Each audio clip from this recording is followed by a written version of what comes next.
বলতে পড়ে ভুল, পেকে গেল মাথার চুল, কথা বলতে পড়ে ভুল, চোখে দেখি গন্ডগোল, দন্ত নড়িল, পাখি উড়ে যাওয়ার বুঝি সময় হলো রে, পাখি উড়ে যাওয়ার বুঝি সময় হলো, পাখি উড়ে যাওয়ার বুঝি সময় হলো, হায় পাখি উড়ে যাওয়ার বুঝি সময় হলো। ঘন ঘন আসে দম, কানেতে শুনি কম, পিছে পিছে জম আমার ঘুরতে লাগিল,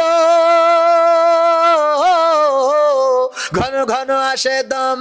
কানেতে শুনি কম, পিছে পিছে জম আমার ঘুরতে লাগিল,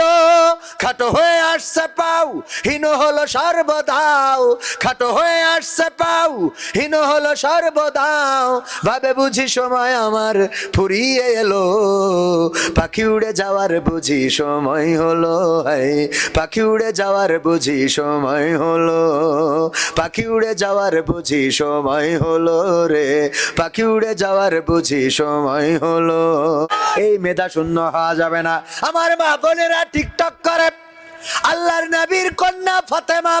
রাদিয়াল্লাহু তাআলা আনহা পর্দার ব্যাপারে এতটাই সচেতন ছিলেন, ইন্তেকালের সময় স্বামী আলী রাদিয়াল্লাহু তাআলা আনহুকে ডাকলেন, ডেকে বললেন, ওগো আলী, আমি মারা যাওয়ার পরে দয়া করে আমার জানাজা পড়াবা, রাত্রের অন্ধকারে আমার জানাজায় অল্প লোক ডাকবা, এমনকি রাতের অন্ধকারে আমার কবর দিবা, আর আমার কবর দেওয়ার পরে কবরটা নিশ্চিহ্ন করে দিবা, যেন পরের দিন সকালবেলা কেউ জান্নাতুল বাকিতে ঢুকে না বুঝতে পারে এটা ফাতেমা রাদিয়াল্লাহু তাআলা আনহার কবর। আলী রাদিয়াল্লাহু তাআলা আনহু বললেন, ওগো ফাতেমা, এমন ওসিয়ত কেন করলে?